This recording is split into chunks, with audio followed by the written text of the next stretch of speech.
Lagi ang mga senior citizens kag ang mga kabataan nga alangon pa pangabay nga hindi mag-intra sa pagtinipon-tipon. Kag isa na dira amo ang pagkadto naton sa simbahan sa pagsimba.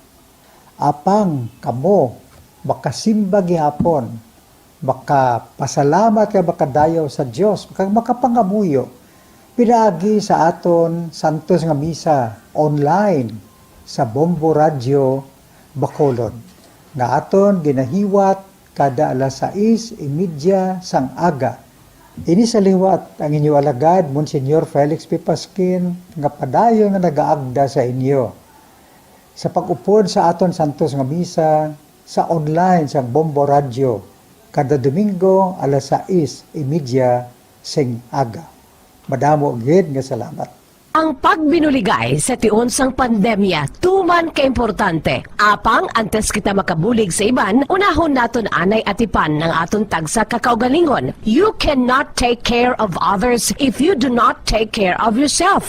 Base sa World Health Organization o WHO, na sa tiun karon sang pandemic, madamo ang naigo sang stress. Pila sa masanag nga mga emotional symptoms nga maangon sa stress, ginakipansang pagbatsyag sang kahadlok, pagkasubo, kag kaakig. Sa bahin sang physical symptoms, nagabatsyag sang pagkasakit sang ulo, may kabudlayan sa pagtulog kapag kaon. Sa bahin sang behavioral symptoms, nagakadulaan na sang gana o kon motibasyon sa pagtrabaho. Nagataas ang pag-usa sang alcohol o kon drugs, kag wala na nagatambong sa mga ginapakigbahinan sa nga religious, spiritual practices. Bangon sini, yari ang pila ka mga panugyan sang WHO agod nga makalikaw kita sa stress. Lingawon ang kaugalingon, pinaagi sa paghimo sa mga aktibidad nga imo gina-enjoy kag ginakaluyagan, kaangay sang pagbasa, pagkulokanta, pagsaot, pagluto, gardening, kag iban pa. Mag-exercise physically every day, magtulog sang temprano or getting enough sleep, eat well, kag ang pinakaimportante sa tanan, magpangamuyo. Subong nga may aras ang corona. Dekada nang nagtataguyod ng katotohanan. 5 dekada nang nagtatanggol sa mga mamamayan. Patuloy na nagsasaliksik at mabilis maghatid ng mga balitang siksik at malaman. Patuloy na nangunguna sa mga issue, drama, promo at serbisyo publiko. Ito ang Bombo Radyo Bacolod, ang pambansang radyo ng Pilipinas. Fast Radyo Bombo! Bombo Radyo Bacolod. #1 Fast Radyo Bombo! 45 minutos ang nakaligad sa takna ng alas 6 sa aga.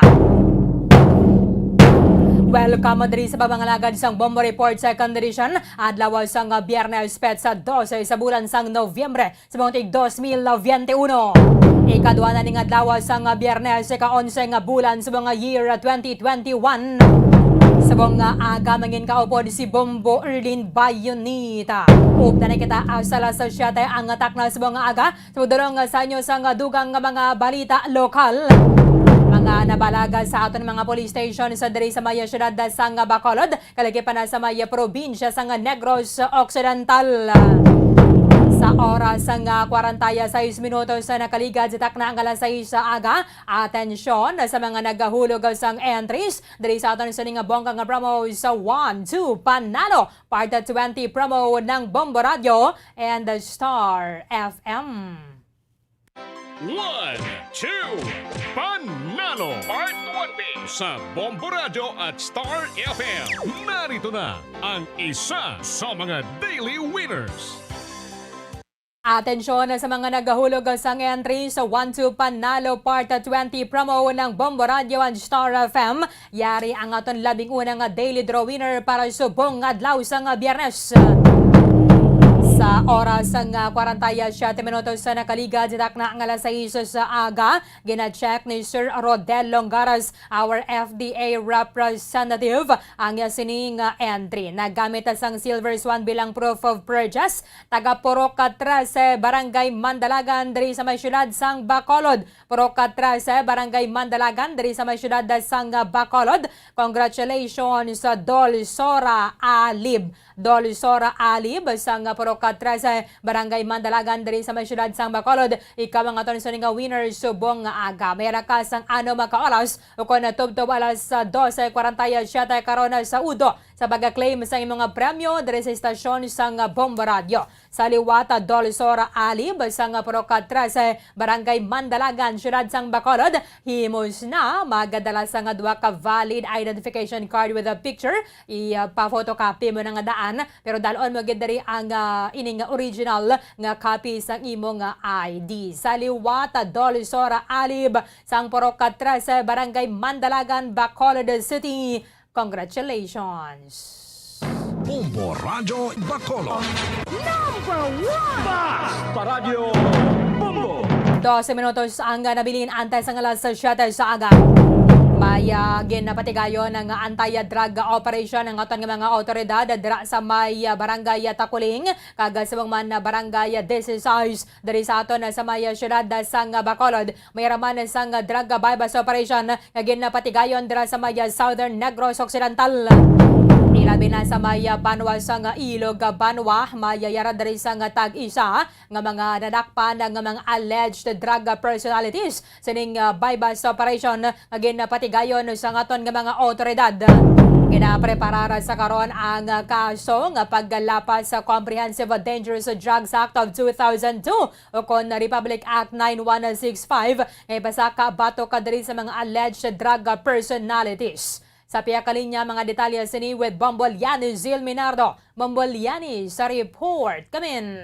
Yes, sa Bombo Erlen. So, dakop ang isa kasuspetsado sa patigayon nga bypass operation sang kapulisan sang Ilog Municipal Police Station na Bombo Erlen. Kung sa diin ang bypass operation dito ginpatigayon sa Barangay Dangkalan, Ilog Negros Occidental. Kag nadakop ini ang isa ka suspect nga si Jason Villarma, 23 anyos, ini siya Bombo Erdin.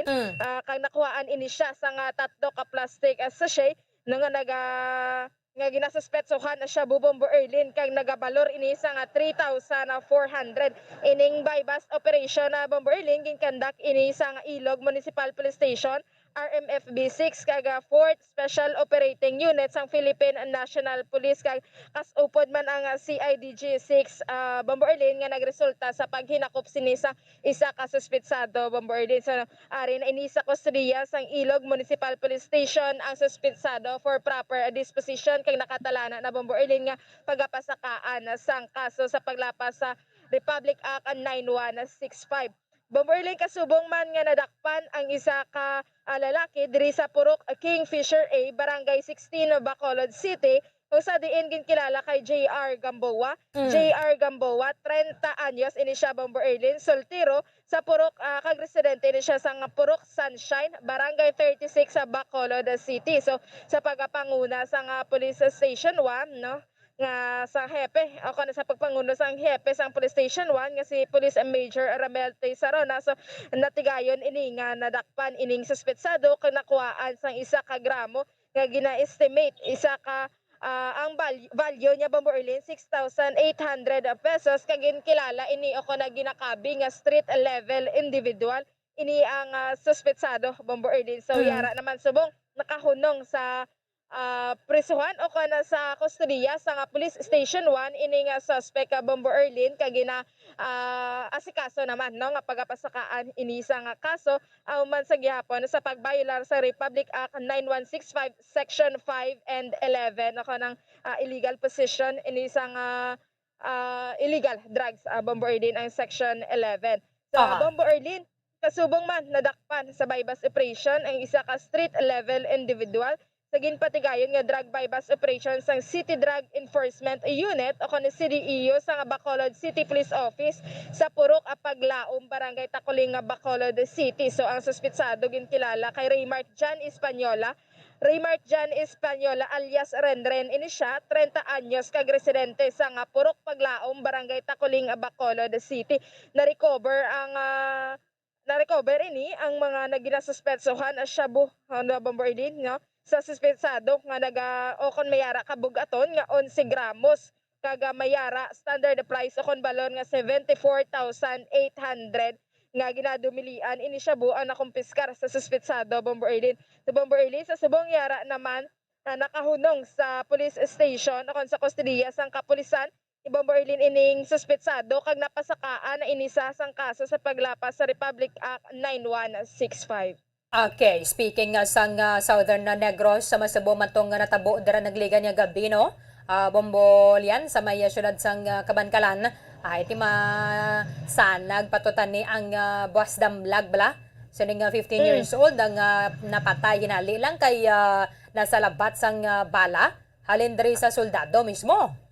Yes, amo gidagani Bombo Erlin no. So amo pa na sa gihapon ang ginapadayon pa nga ginaimbestigahan man dira sa Kabankalan City Police Station na Bombo Erlin nahanugon ini sa kaso man no, nga ginapagpangluthang man ini sa isa ka army Bombo Erlin. So sa kadugayon yang training Bombo Erlin so tungod lang goro sa ka triggered o ko nakakainit sini so nakahimo gid siya na MP7 o ko na MP2 gid ang soldado dira sa bahin sang Kabankalan City Bombo Erlin. Pero kuno mo nagaling expected na bala sa aton nga mga tropa sang gobyerno ang pasensya gid Bombolian.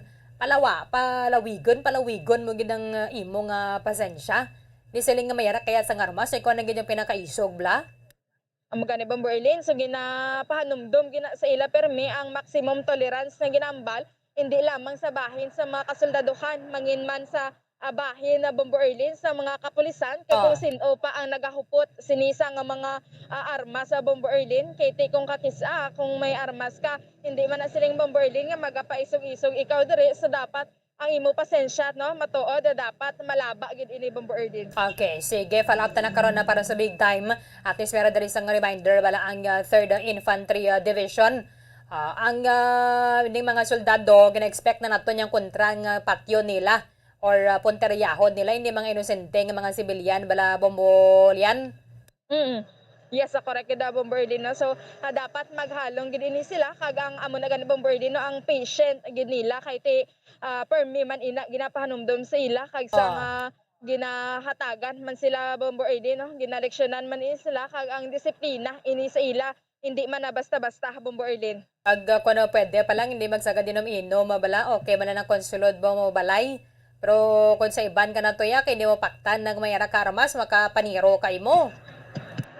Amo gidagani Bombo Erlin so dapat no ang maximum tolerance ara gid Bombo Erlin so ako anta na karon pahayag ang 3rd Infantry Division na hanungod sini kung ano ni ang ilang statement regarding sini sa kaso sini sang isa ka soldado dito sa Banwa Sergeant sa syudad. Lito Valdivieso.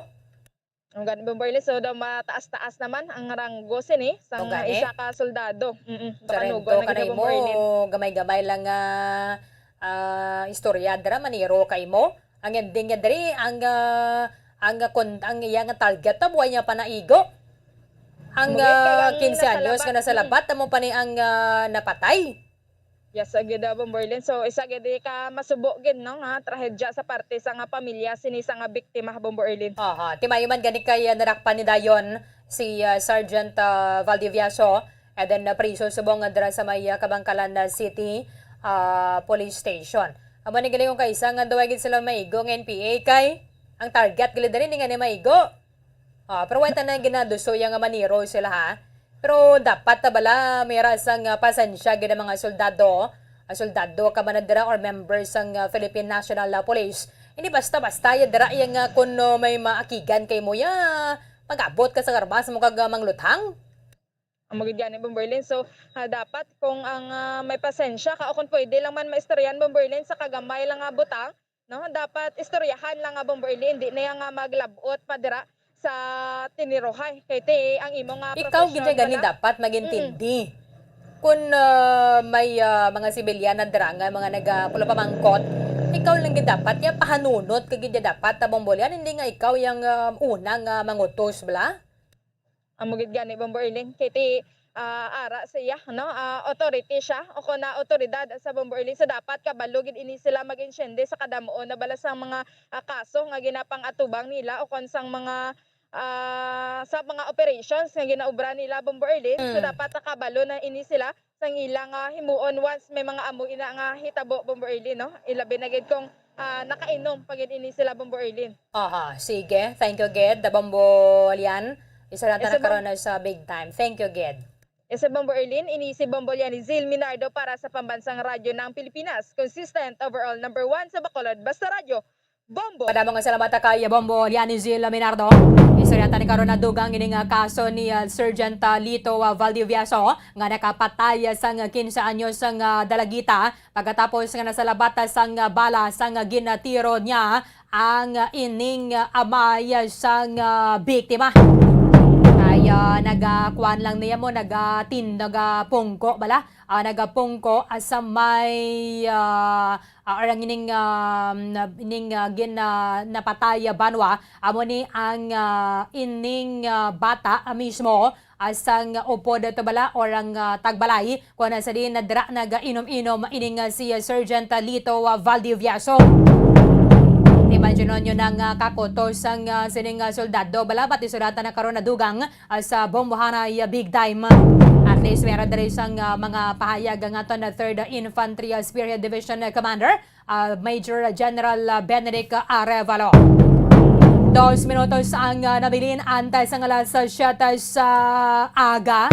Ginaprobahan na ni President Rodrigo Duterte ang nationwide implementation sang alert level system amo ni ang magadeterminar sa mga restrictions sang patuman na diri sa aton sa Pilipinas.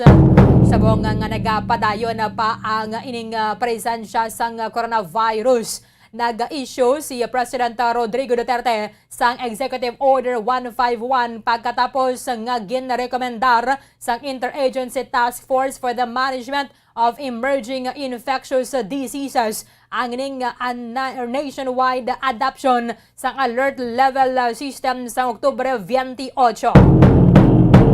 Mayo manigani at least makakuha na kita bala no, makalampuwas na kita sa mga enhanced community quarantine, modified enhanced community quarantine, kaga general community quarantine HQ or with heightened restrictions GCQHR, kaga ining general community quarantine banwa. So, ang ining alert level system magalimit lang ni isang lockdown sa mga areas nga mayara sang community transmission. Kaya dapat maka-adjust na gimana diri ang gobyerno sa mga restrictions sa ginapatuman na banwa. Kaya ini pwedeng mintras tanto apektado ang aton suniyang ekonomiya. So ang nationwide shift sa alert level system magapanugot sa reinvigoration sa aton sining ekonomiya pagi sa pagbukas na sa dugang mga sektor. Istoryanta ni karon na dugang sa Bombohanay big time, yaren na ang Bombo Network News. Mga Pilipinas, ano bang oras sa buong mundo? Narito na ang Bombo Network News Morning Edition ni 12 sa buwan ng Nobyembre 2021 sa ulo ng ating mga balita. Yung grupong hugpong ng pagbabago kukonsulta raw sa kanilang mga abogado para sa susunod na mga hakbang makarang iwanan sila ng kanilang chairperson na si Mayor Sara Duterte. Si President Duterte naman itinalaga si Attorney Bulay bilang bagong commissioner ng Commission on Election. Mga bayan na binabaha doon sa North Cotabato, nadagdagan pa! Sa international news, ang aid group pinuna ang Belarus dahil sa pagdami ng migrants sa border nila sa Poland. Ang Tesla CEO naman ibinenta ang nasa $5 billion na shares nito. Sa balitang palakasan, Heidelin Diaz, Olympian at gold medalist, umatras daw sa World Lifting Championship. Sa entertainment news, ang actress na si Ellen Adarna at ang actor na si Derek Ramsey ikinasal na. Bago sa detalye, kami ang inyong mga tagapagbalita. Ako si Bombo Everly Rico. Ako naman si Bombo Dennis Hamito at ngayon sa ating mga detalye. Aminado ang hugpong ng pagbabago na puzzled sila sa mga gagawin matapos na iwanan mismo ng kanilang chairperson na si Davao City Mayor Inday Sara Duterte Carpio. Matatandaan kumalas ito sa naturang grupo at nanumpa kahapon at umanib sa Lakas CMD. Aminado si hugpong ng pagbabago Secretary General at Davao del Norte o dating Davao del Norte Governor Anthony Del Rosario nasa Bombo Radyo lang niya narinig ang naturang mga development kahapon. Kaya naman, kukonsulta raw sila sa kanilang abogado para sa mga susunod na gawain ng kanilang hanay. Kaugnay niyan, narito ang exclusive interview ng Bombo Radio kay hugpong ng pagbabago SecGen at Davao del Norte, Governor Anthony Del Rosario. Wala pa naman pong napapag-usapan kung ano po ang mga initial plans ng HNP, kagaya ng pag-fill in ng bakanting position ng chairperson. Pero I think mas importante po ang na-issue ngayon po ay yung mga kandidato na tumatakbo po sa lahat ng mga probinsya sa Davao region. Meron po tayong mga governors, congressmen, mayors, all the way down to councilors. So I'm sure they will be surprised pag nalaman po nila na nakapag-resign na. I'm sure dahil lumalabas na po sa news, I'm sure meron na mga iba dyan na po na nag-resign na po si Mayor Sara. So I think what's important is number one, we should meet as soon as possible in order to inform our respective provincial candidates in Davao region that despite the fact that Mayor Sara is no longer with the party, we hope that when she decides to run for a national position for 2022, we hope po that she will also continues to support our local candidates sa HNP. Kami po sa HNP, natural po, kahit kung nag-resign na po si Mayor Sara bilang miyembro sa HNP, definitely po, pagdating po ng Davao region, we will continue to support her. Actually po, ngayon ko lang narinig na sumama na po siya sa Lakas CMD, I've always thought that bago siya, I believe, personally, na bago po siya pumili ng isang partido, kailangan niya siguro munang malaman kung ano pa talaga ang magiging final decision niya, kung tatakbo siya presidente or vice-presidente. So the fact na sumama po siya sa Lakas, siguro aantayin na lang natin kay Mayor Sara kung ano po talaga ang final position na tatakbuhan niya. Ngayon lang po kasi kami nakapag-experience ng isang officer kagaya ni Mayor Sara, especially a chairperson, resigning from HNP. So to be frank about it, I still am not quite sure whether or not we need to inform COMELEC with regards to the resignation of Mayor Sara.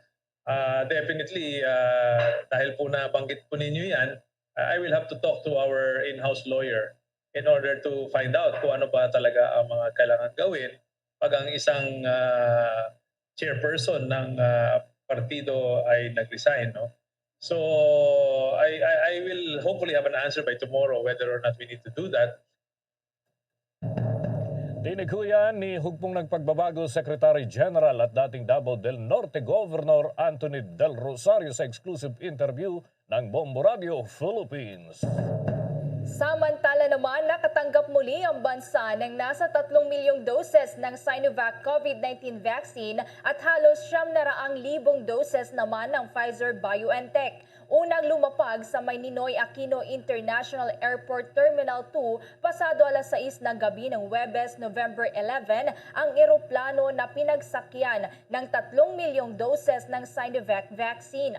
Ang nasabing bilang ay iba pa sa 3 milyong doses din ng Sinovac na dumating naman sa bansa nito lamang Nobyembre 10. Pasado alas 9 naman ng gabi nang lumapag din sa NAIA Terminal 3 ang eroplanong pinagsakyan ng nasa 866,917 na doses ng Pfizer-BioNTech. Ang magkakasunod na pagdating ng mga bakuna ay mga nabili ng gobyerno para sa vaccination program ng bansa. Ang nasabing mga bakuna ay para sa target ng gobyerno na makapagpabakuna ng nasa 1.5 milyong doses kada araw. Simula na po yan sa November 20 para mas mapabilis pa ang vaccination program ng gobyerno. Sa dagdag pa nating balita, may itinalaga ho si Pangulong Rodrigo Duterte bilang bagong commissioner ng Commission on Elections. Si Attorney Ray Bulay ang kanyang napili. Sinabi ni Presidential Spokesperson Attorney Harry Roque na magtatapos ang magiging termino nitong si Bulay hanggang Pebrero 2 ng taong 2027 pa. Dagdag pa ni Roque na makakatiyak sila na sa tulong ni Attorney Bulay ay magkakaroon ng mapayapa, tapat at maayos na halalan na may kredibilidad. Bago talaga sa Commission on Elections si Bulay ay nagtrabaho ito bilang Chief Prosecutor ng Maynila. Siya ang dating namuno sa Presidential Commission on Good Government o Good Governance at naging konsihal ng Muntinlupa City mula ho 1988 hanggang 1997. At mula 2007 hanggang 2010 nang mamuno naman siya bilang Pangulo ng Councilors League of the Philippines. Samantala, alamin natin mga kabombo, mga ka-Star Nation, ano kaya mga aktibidad dyan sa Palasyong Malacanang at reaksyon na rin sa mga bagay-bagay nangyayari ho, lalo na sa mundo ng politika at iba pa. May balita si Bombo Raymond Tinasa. Bombo Raymond? Sa Bombo Dennis, sa Bombo Jane, at yun ay nagpapatuloy pa yung masaya ang Malacanang. Bombo Dennis? Yes, oo. Oo. Ito, masaya ang Malacanang sa pinakahuling datos na nagpapakitang mababa pa sa target na positivity rate ang itala ng mga otoridad. Kaugnay pa rin sa COVID-19. At ayon kay Secretary Harry Roque, ang spokesperson ni Pangulong Duterte, good news na mas mababa pa sa target na 5% ang lumalabas na positivity rate. Lumalabas na nasa 4.3% na lamang ang positivity rate ng bansa na ayon sa World Health Organization ay kasing kahulugan. Ito nalalabas na sa high virus transmission level ang bansa. Kasabay ng nasabing development ay inayag ni Roque na patuloy din ang pagtaas ng recovery rate ng ating bansa. Ang ito niya ay nasa 97.4% na, kumakatawan sa 2 milyon o kaya ay mahigit 2 milyon na recoveries sa ating bansa. So patuloy na panawagan ng Malacanang ang pag-iingat at pagsuot ng face mask, yun din yung palagi ang social distancing para mamantinin natin yung naturang mababa na positivity rate ng transmission o pagkahawa-hawa ng COVID-19 sa ating bansa hanggang sa ito, inaabangan natin na holiday season, yung Kapaskuhan. Bombo Dennis, Bombo Ever. Okay, Bombo Raymond, ang dinig natin ay maglalabas ng direktiba ukol dito sa gagamitin pa ba yung face shield o papalitan ng goggles o iba pang adjustment na gagawin, Bombo Raymond.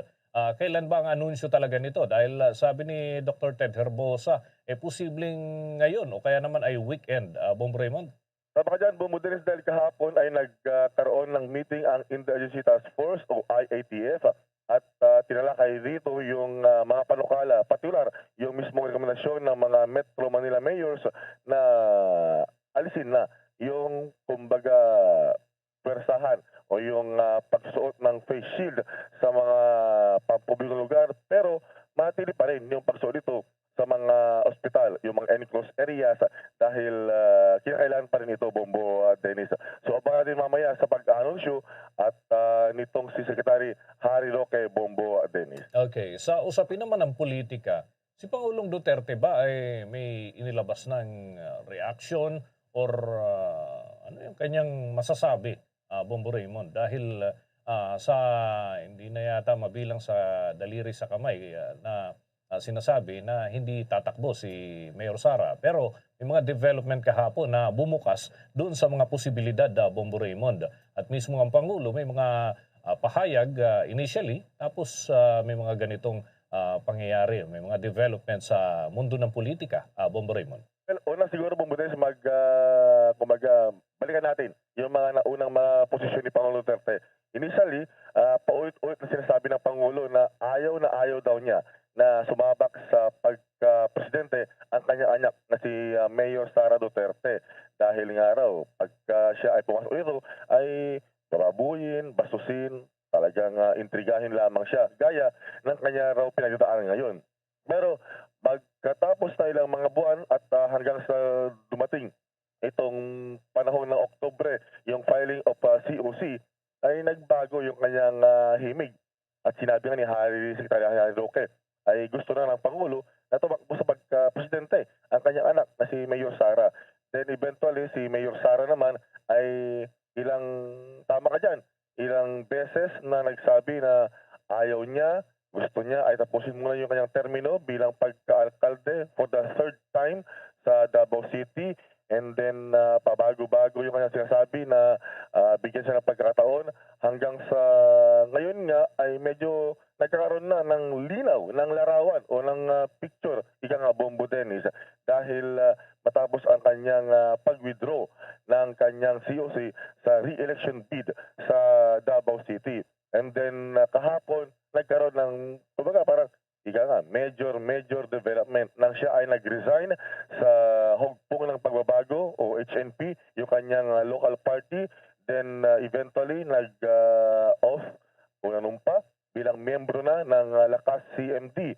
So eto na, yung parang hudyat na pwede siyang natakbo by substitution sa mas mataas na posisyon sa national level, either Vice President o kaya ay Presidente.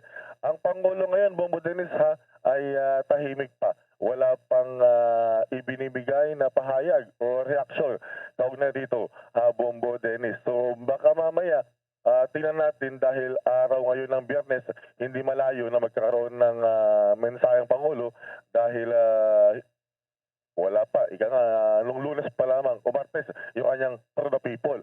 So usually ay 2 beses yan. So tingnan natin ang kanyang magiging mensahe dito. Maliban na lamang kung iwas muna, lalo pat meron sa dinaluhan na APEC Economic Leaders Meeting or Summit via video conferencing ngayong araw makitapos din, Bombo Dennis. Sige, importante rin marinig natin kung ano yung mga report hinggil dyan dahil kumbaga pangmalawakan yan na Bombo Raymond yung tungkol dyan sa mga dinadaluhan ng Pangulong Duterte. With that, maraming salamat Bombo Raymond.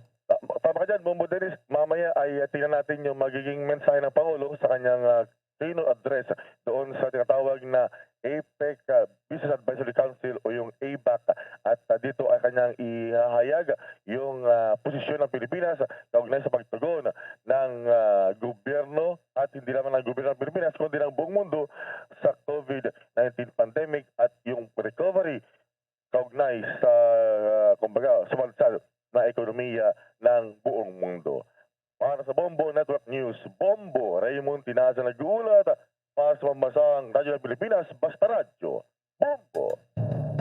Oras natin mga kabombo, 14 na minuto na makalipas ang alas 7 ng umaga. Uy, para ho sa mga mami at mga daddy dyan, no? Na palagian hong nakikinig sa atin. Alam nyo ba na habang lumalaki po ang inyong anak, ay nagbabago rin ng vitamins na kanyang kailangan? Ang tuloy-tuloy na paglaki, dapat suportado ng tuloy-tuloy din na pag-inom ng Cherryper. May tamang vitamin so para kay anak anuman ang kanyang edad. Kaya simulan with Cherryper Drops habang siya ho ay baby. Ituloy ho ito sa Cherryper Forte at Cherryper Syrup for Kids. Pagka teenager na ho sila, meron naman ho dyan Cherryper PGM Capsules. Tandaan, huwag itigil ang pag-inom ng vitamins para ho makatulong sa tamang pagtangkad. Kasama ng proper diet at exercise. Cherryfer, tangkad sagad. Mahalagang paalala, ang Cherryfer ay hindi gamot at hindi dapat gamiting panggamot sa anumang uri ng sakit. The Coronavirus Infectious Disease or COVID-19 Pandemic Update. Sa panibagong data, mga kabombo, mga ka-Star Nation ng Department of Health, nakapagtala na naman ng mga bagong kaso ng COVID-19. Pero ito ho ay mas mababa sa 2,000 na na-record noong mga nakalipas na araw. Meron hong eksaktong bilang na 1,774 ang bilang ho ng nadagdag mga kaso ng COVID-19. Ngayon ay meron na lamang ho tayong active cases na 28,660. Ibig sabihin, ito ho yung mga ginagamot ngayon sa mga ospital at binibigyan ho ng pag-alalay ng ating mga medical health workers. Sila ho yung nakatuon ang atensyon dito sa mga ginagamot pa rin. No? At yung total cases ngayon sa bansa ay nasa 2,811,248. Yan ho yung mga tinamaan ng COVID mula pa nung nakalipas ho na taon. At yung panibagong bilang ho naman ng mga nasawi ay 142. Kaya meron na ho tayo sa Pilipinas na 44,866 na mga binawian ng buhay dahil pa rin sa naturang sakit. Yung mga nakarecover naman o mga gumaling ay nasa 2,388 ang panibagong nailista ng Department of Health. Sa kabuuan ho, meron ng mga gumaling sa ating bansa na 2,737,722. Sa buong mundo naman mga kabombo ay may kabuuan na ho na mga dinapuan ng COVID-19 since day 1. Meron na ho tayong 252.5 million mahigit na mga tinamaan ng naturang sakit. Yung mga mild cases naman nasa 18,920,383. Habang yung mga severe o critical condition, ito ho naman ay pumapalo sa 77,000 mahigit.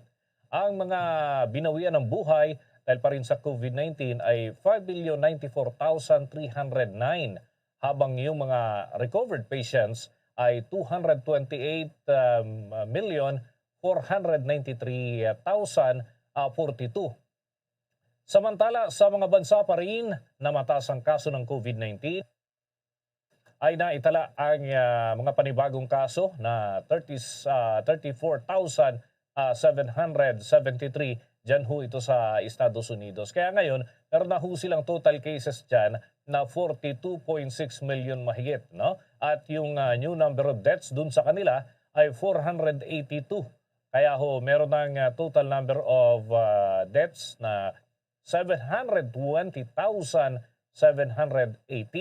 Yung mga recovered patients naman sa US ay 37.7 million ang kanilang nai-record, mga kabombo. Yung ibang mga bansa ay tuloy-tuloy pa rin hong minomonitor, mga kabombo, kagaya ng Indonesia at India, pero pababa na ho ang trend ng mga kaso ng COVID-19 sa naturang mga lugar, at yan ho ay magandang balita na hatid pa rin ng WHO nitong mga nakalipas na araw.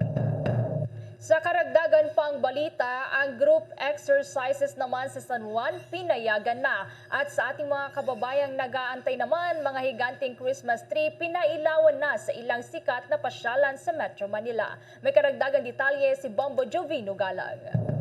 Papayagan na ng lungsod ng San Juan ang pagsasagawa ng mga Zumba at iba pang mga group exercises. Sinabi ni San Juan City Mayor Francis Zamora na maaari nang isagawa ang nasabing mga aktibidad sa Pinaglabanan Shrine at ibang mga open areas sa nasabing lungsod. Paglilinaw naman ito na maaari lamang gawin sa may maximum na 70% na kapasidad sa isang lugar.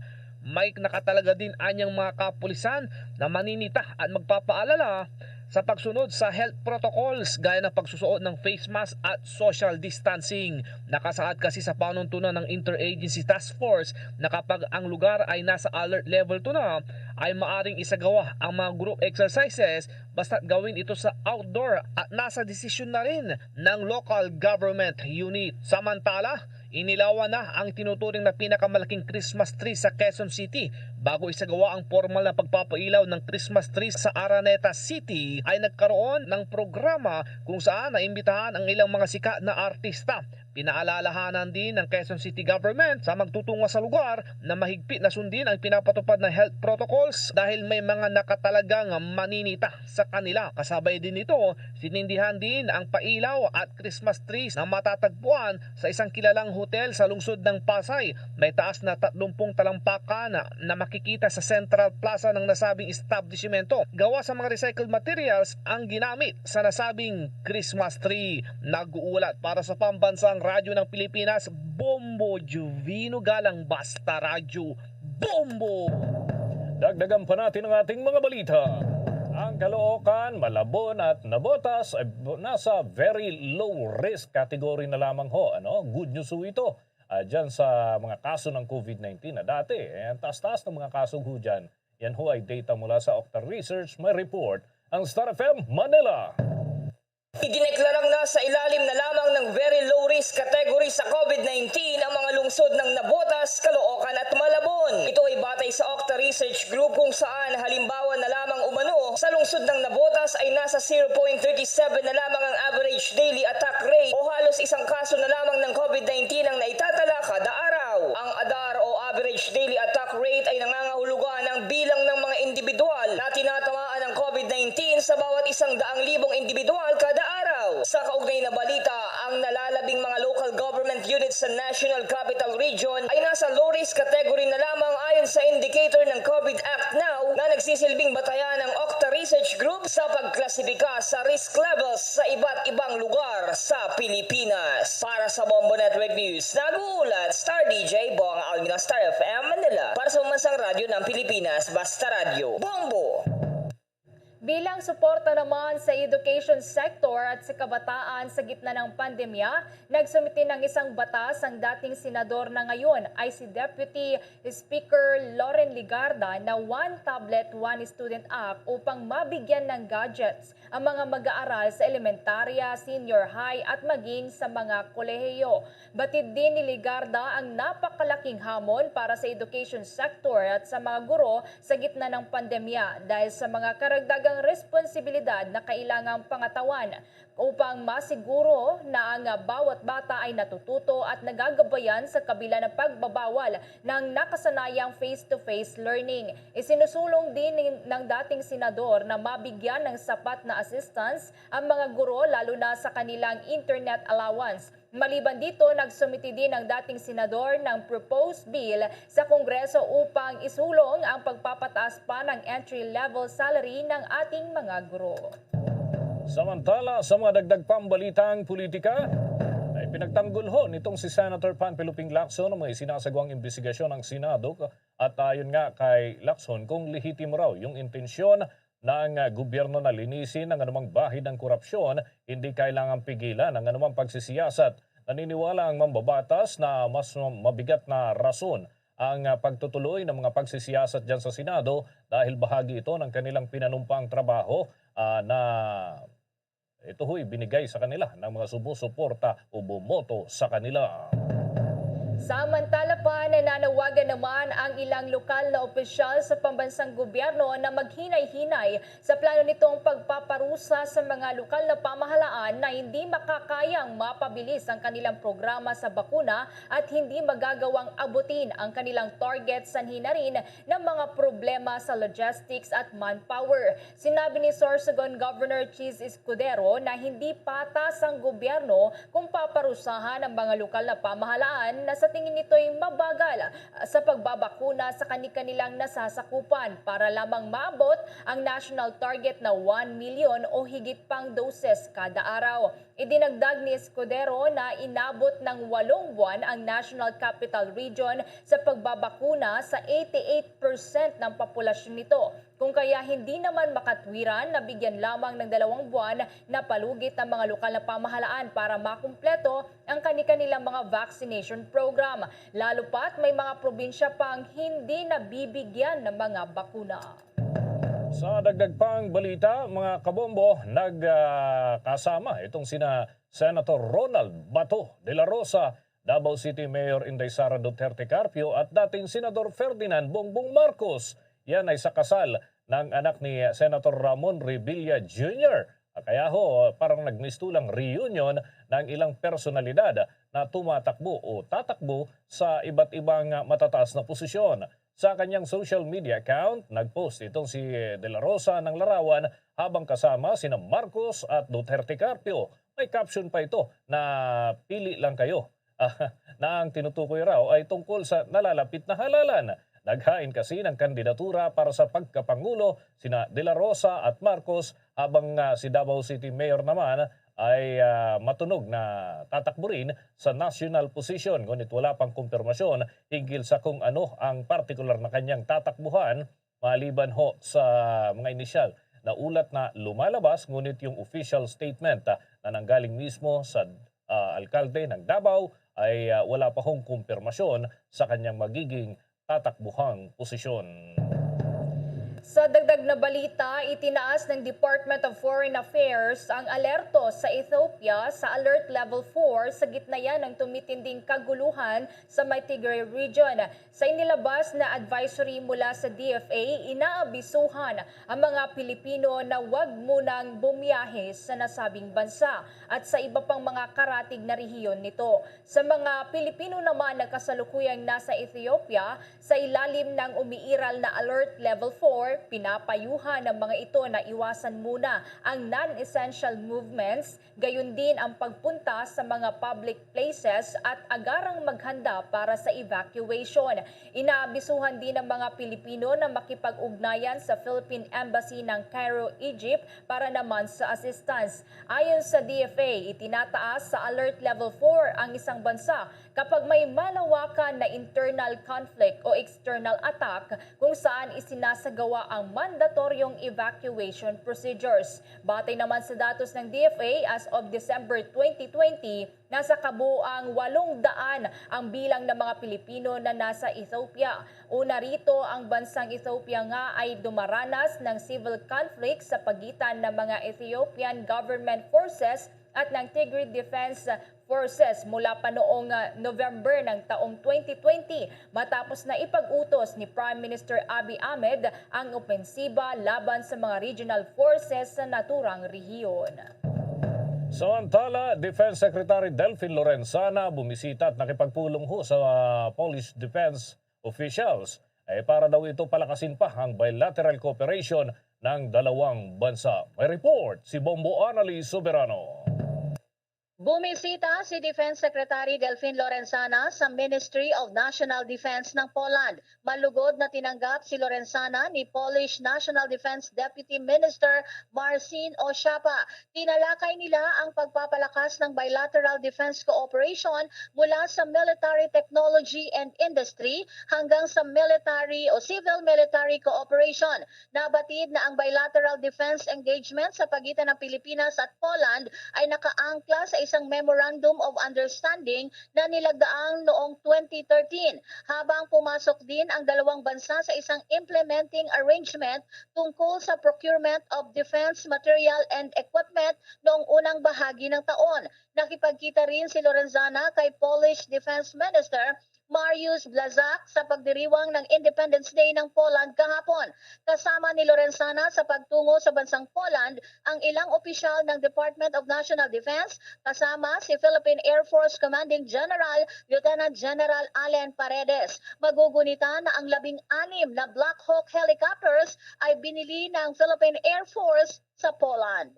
Bombo Annalise Montaño Soberano nag-uulat para sa Pambansang Radyo ng Pilipinas. Basta Radio, Bombo! Okay, Bomboan, maiba lamang ako sapagkat ikaw rin yung nakatutok dito sa mga kaganapan dyan sa Armed Forces of the Philippines at sa PNP.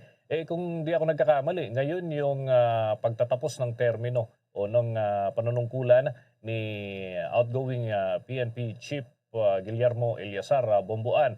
So, may mga expected din ba ng mga aktibidad para sa araw na ito, Bomboan? Yes, Bombo Dennis, sabay nga sa baba sa pwesto itong sina AFP Chief of Staff General Jose Faustino at PNP Chief General Guillermo Eleazar ngayong araw. So ngayong araw din, Bombo Dennis, isasali ni Eleazar ang liderato kay incoming PNP Chief Lieutenant General Leonardo Carlos sa change of command ceremony ngayong alas 2 ng hapon dito sa Camp Crame. Si General Carlos, ang naging dating tagapagsalita ng PNP, ay mista ni outgoing AFP Chief of Staff General Faustino na miyembro din ng Philippine Military Academy Class of 1988. Ang change of ceremony naman sa Camp Aguinaldo ay nakatakda mamayang alas 3 ng hapon. Pangungunahan ito ni Secretary Delfin Lorenzana at itong si Pangulong Rodrigo Duterte ay dadalo sa pamamagitan ng virtual teleconference sa Bombo Dennis. Pero nang makipag-ugnayan tayo kay Secretary Lorenzana Bombo Dennis, hanggang ngayon wala pang inaanunsyo kung sino ang papalit kay AFP Chief of Staff General Faustino. So inaasahan, Bombo Dennis, ngayong umaga, mamayang tanghali o sa mismong change of command ceremony, i-anunsyo kung sino ang papalit kay General Faustino na bilang susunod na AFP Chief of Staff. Okay, Bomboan, mukhang sorpresa pala yung sa panig ng Armed Forces of the Philippines. Unlike dito sa PNP, kahapon may pinangalanan na. So, nitong nakalipas na araw pa, lumabas na yung pangalan. Pero wala namang magiging epekto doon sa magiging parang rigudon din sa hanay ng mga matitira ng mga opisyal ng Armed Forces of the Philippines. Kung biglaan, lalo na kung may mga iba silang task at nandun sa ibang parte ng Pilipinas, Bomboan? Alam mo, Bombo Dennis, itong mga kandidato ng Chief of Staff ay nakahanda yan, Bombo Dennis. So, anytime kung sila ang papangalanan na Chief of Staff ay agad naman silang masasabi natin mag-assume, no? So, ang ginagawa ngayon, Bombo Dennis, sa ating pakikipag-usap din sa ilang mga matataas na opisyal, ay nakahanda itong mga kandidato kasi sinabi ni Secretary Lorenzana 4 na pangalan ng general ang kanyang inirekomenda kay Pangulong Duterte. So itong 4 na ito, Bombo Dennis, ay nakahanda ito no so kung sino man sa kanila ang mag-a-assume bilang susunod na AFP Chief of Staff. Sige, maraming salamat, Bombo Ann. Mag-ingat ka dyan. Bombo Annalyn Montaño, Soberano nag-uulat para sa Pambansang Radyo ng Pilipinas. Basta Radio, Bombo! Pa mamaya dahil nasa 1,677 ang pumasa sa pagkadoktor. Habang doon naman sa Cotabato, bilang ng mga lugar na apektado ng baha, nadagdagan pa. Yan at ibang mga balita susunod na. Dunkin Delivery po! Dunkin Delivery po! Dunkin Delivery po! Dunkin Delivery po! Yes, may Dunkin Coffee! May Dunkin Coffee! May Dunkin Coffee! May Dunkin Coffee! Ganyan ang Dunkin D Coffee Box! 4 cups agad of signature Dunkin Hot or Iced Coffee, Hot Choco or Hot Choco Java in 1 grab-and-go carton. Bukas, Choco Java naman! Choco Java naman! Choco Java naman! Choco Java naman! Para 4 cups agad, Dunkin D Coffee Box! At ngayon, sa pagpapatuloy ng iba pang pangunahing mga balita. Aabot mga kabombo, mga Kastar Nation, sa 1,677 ang kabuuan o sa kabuuan na 2,302 na mga kumuha ng eksaminasyon ang pumasa sa 2021 Physician Licensure Exam. Ayon nga sa Professional Regulation Commission, mayroong 72.85% ang passing rate ng mga kumuha ng pagsusulit. Sa 1,677 na pumasa ay 1,664 sa mga ito ang first-timers habang 13 naman ang repeaters na. Nakuha ng mag-aral mula sa University of the Philippines ang pangalawang nangunguna na pwesto. At nanguna nga itong si Ayan Gabriel Parake at itong si isa pang kumakandidato ito ay isa pa sa mga kandidatos sa top spot ay nakakuha rin ng mataas na grado. Pangalawang pwesto naman ang kapwa UP student na si Kian Kenzo Ong Lial at Jeremiah Edison Daniel Cosya Llanes na nakakuha naman ng 87.42% at 5 UP Manila graduates na nasa pasok dito sa top 10. Kinilala naman ang pamantasan ng lungsod ng Maynila bilang top performing school. Meron silang 101 na pumasa sa kabuuang 103 na kumuha ng pagsusulit. Ay meron silang passing rate na 98.6% na sinusundan ng UP Manila na meron namang 93 o 96.3%. Mayroong 78 na pumasa mula sa 81 na kumuha ng naturang eksaminasyon. Sa iba pang mga balita, ang Commission on Election balak na umpisahan ang debate para sa halalan sa darating na Enero taong 2022. Alamin ang detalye mula kay Bombo Dave Vincent Pasit. Bombo Everly, Bombo Denise, bago nga ang balitang iyan, ilang oras o ilang minuto bago yung formal na pagbubukas ulit ng receiving area dito sa Palacio del Gobernador sa main office ng Commission on Elections sa Intramuros, Maynila para sa mga maghahain ng kanilang withdrawal at substitution papers. Para sa araw na ito, nananatili pa rin kalmado o wala pa gaano mga supporters na nagtungo dito sa labas ng tanggapan ng COMELEC sa lungsod ng Maynila, Bombo Everly. Unlike yan kahapon na maaga pa lang, mayroong mga ilang mga supporters ng mga kandidato yung nagtungo dito at para mag-abang sa mga kanilang susuportahan ng mga aspirants para sa halalan sa susunod na taon.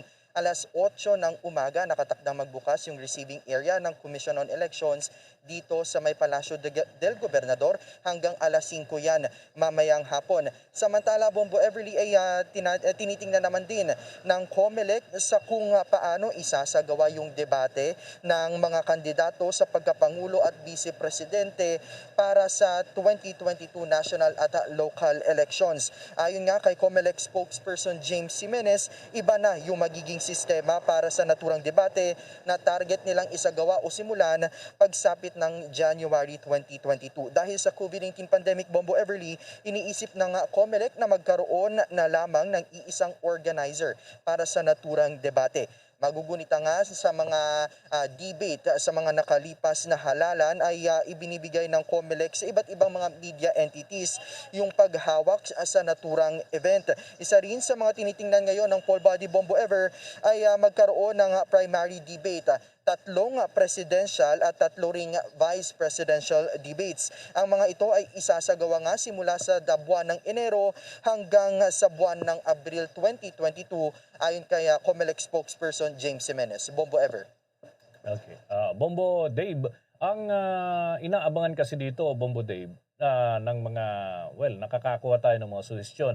Kahit nga mismo mga kandidato rin sa pagtakbo sa ibang posisyon, nagsusulong sila na magkaroon talaga ng presidential debate at mas maganda raw kung may one-on-one at meron din yung talagang nakapila sila kagaya ng mga nakalipas sa Bombo Dave. So, yung panuntunan nito, kasi kung kanya-kanya ng pag-organize yung ilang mga grupo, wala yung gabay ng Commission on Elections. Bombo Dave, pwede nilang gawin ng freestyle o kaya naman baka mapaboran yung isang kandidato o ilan sa mga ito, Bombo Dave. So, ang COMELEC ba, ano yung magiging papel nila dito sa mga debates na ito, Bombo Dave? Well, kinukonsidera nila yung mga rekomendasyon o yung mga mungkahi na lumulutang sa kasalukuyan hinggil dyan sa magiging debate para sa halalan sa susunod na taon, Bombo Dennis. Actually, ang sinasabi ni COMELEC spokesperson James Jimenez, baka sa mga susunod na araw o mga linggo, magkakaroon na sila ng guidelines patungkol dito. Kasi sa kasalukuyan daw, pinag-aaralan pa nila kung paano yung magiging sistema talaga. At isa nga sa kanilang kinukonsidera, magkaroon na lamang ng iisang organizer upang sa gayon mas madali at maiwasan bilang ito ay salig na rin o alinsunod na rin sa mga ipinapatupad sa kasalukuyan na minimum health protocols, Bombo Dennis. Dito sa isang organizer na kanilang nakikitang posibleng gawin, Bombo Dennis, magkakaroon naman daw ng access ang lahat ng mga media entities at ito raw ay bukas din naman para sa publiko at pwedeng mapanood nga ng sambayan ng Pilipino. Actually, kahapon din, Bombo Dennis, isang panukalang batas ang inahain dyan sa may mababang kapulungan ng Kongreso upang pahinggil din dito sa debate na isasagawa sa halalan sa susunod na taon kung saan iminumungkahi nga gawin nga madalas itong debate na ito given na medyo restricted nga yung galaw sa ngayon pagdating naman sa panahon ng kampanya, Bombo Dennis.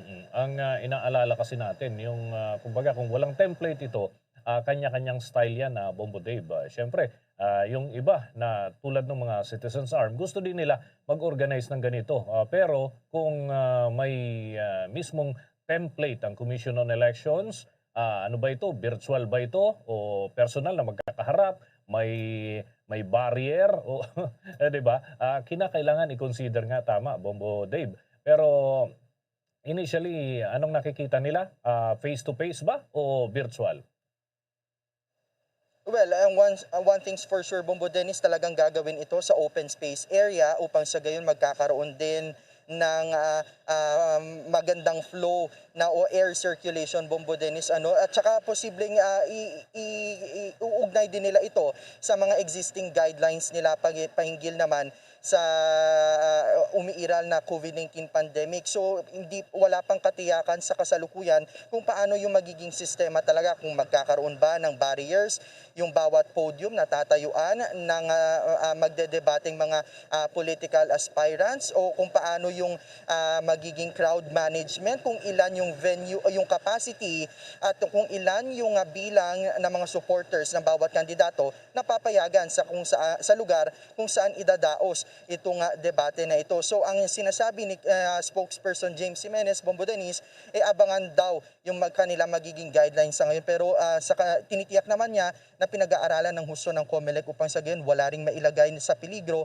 na buhay ng kung sino man, lalong-lalo na may pandemya pa rin sa ngayon. Bombo Dennis. Okay, one just last point, Bombo Dave, yung filing ng withdrawal o kaya naman ay pagpapalit ng kandidato, paano magiging setup niyan, at kahit ba linggo may aktibidad dyan, Bombo Dave? Hanggang ngayong araw ng Biyernes, bukas, Bombo Dennis, araw ng Sabado at sa Lunes lamang. Sa linggo sarado sila, pero ang sinasabi ng COMELEC, bukas nga sila from 8 a.m. hanggang 5 p.m. Yan dyan sa aking likuran, dito sa loob o sa lobby ng Palacio del Gobernador, sa main office ng Commission on Elections dito sa lungsod ng Maynila. Diyan inilagay yung receiving area para doon sa mga maghahain ng kanilang withdrawal o ng mga substitution papers, Bombo Dennis. Sige, maraming salamat. Mag-ingat ka dyan, Bombo Dave. Live mula sa lungsod ng Maynila, Bombo Dave, Vincent Pasit nag-uulat para sa Pambansang Radyo ng Pilipinas. Basta radyo, Bombo! Sa dagdag pa ho nating balita, malaki ang posibilidad na magkaroon ng panibagong surge umano ng COVID-19 infection sa Pilipinas, kagaya ng nangyari sa ibang mga bansa kung magpapakampante ang publiko mula sa pagsunod sa umiiral na public health protocols. Ito ay sa gitna na rin ng pagbubukas ng ekonomiya at iba pa mga sektor sa National Capital Region sa ilalim huyan ng Alert Level 2. Nauna nang nagbabala ang Department of Health na maaaring umabot sa 52,000 na mga aktibong kaso ng COVID-19 ang maitala pagsapit ng bansa sa buwan ng Disyembre, lalo na ho sa 15 o kalagitnaan ng naturang buwan, kung magpapatuloy ang pagtaas ng mobility ng mga tao, pagbaba ng bilang ng mga sumusunod sa health protocols at mabagal na case detection at isolation.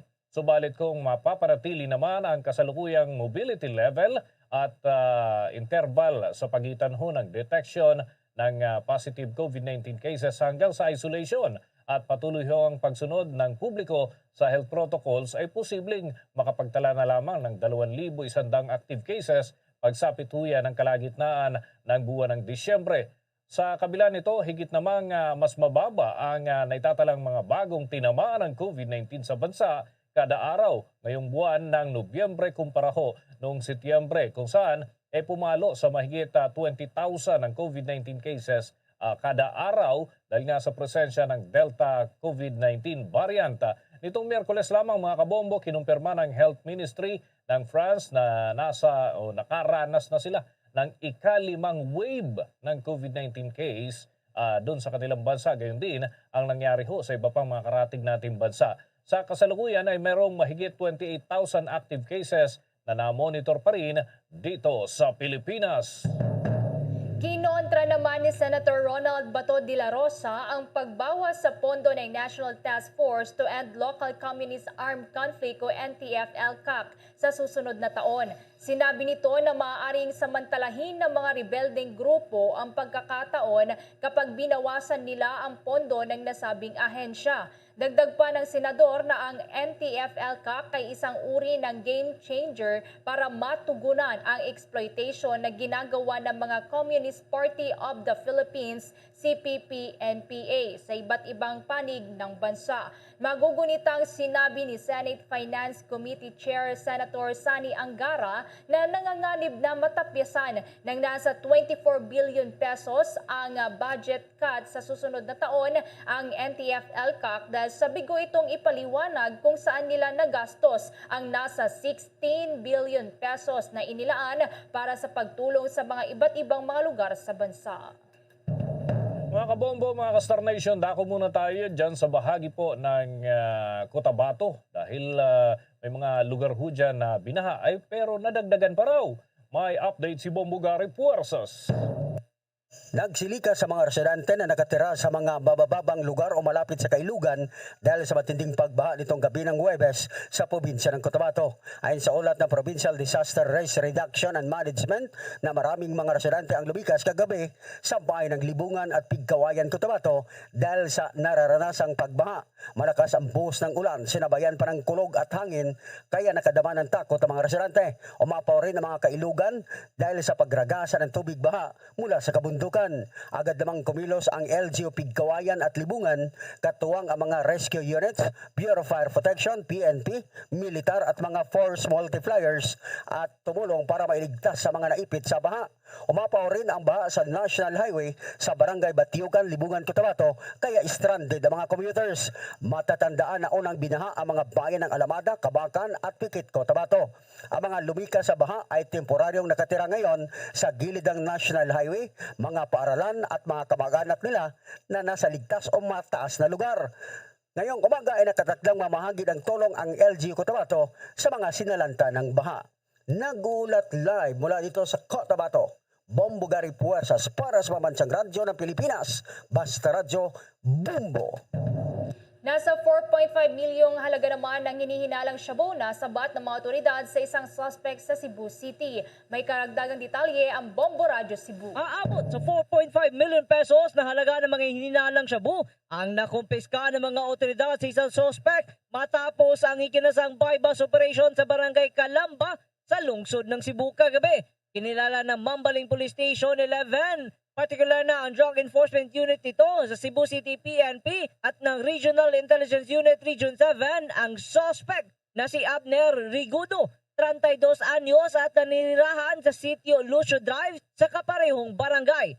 May timbang na aabot sa 700 gramos ang nakuha ang hinihinalang shabu galing kay Rigudo, kung saan napalgaman na 5 pa lang kabuuan ang nakakaraan sa dihang makalabas ito galing sa bilangguan. Ayon pa sa hepe ng Mambaling Police Station na si Police Major Dindo Juanito Alaras na matagal na nilang isinalim sa surveillance ang suspect at nang nagkaroon ng pagkakataon ay agad ikinasa ang bypass operation. Pakinggan si Police Major Dindo Juanito Alaras, hepe ng Mambaling Police Station sa Cebu City PNP. Karon kay consistent man ang atong push dito sa operation sa Mambaling. Nakadesider siya og balhin og kanang iyang kataguan sa iyang items. So, isa itong information gathering, tanan na ito nga pag-sumpay-sumpay sa information, dili nagtudlo ang Abner. Si Abner isa mo'y supposed to be is budigiro. However, para sa iyang kuhan, sa iyang diskarte ko galingon, divide niya sa isa kilo. Kuha siya ginagmayay. Iginit naman ng suspect na galing sa isang drug personality sa loob ng Cebu City Jail ang source ng kanyang mga drogas. Kasong paglabag naman sa Republic Act 9165 o Comprehensive Dangerous Drugs Act of 2002 ang kakarapin ngayon ng suspect. Mula rito sa Bombo Radyo Cebu, Bombo Earl Padronia para sa Bansang Radyo ng Pilipinas, numero 1 sa probinsya at lungsod ng Cebu. Basta Radio, Bombo! Mahigit 20 katao naman ang hinuli sa pagsasagawa ng illegal na salvage operation dyan sa sumadsad na barko sa bahagi ng Apari, Cagayan. May pag-uulat ang Bombo Radio, Togi Garaw.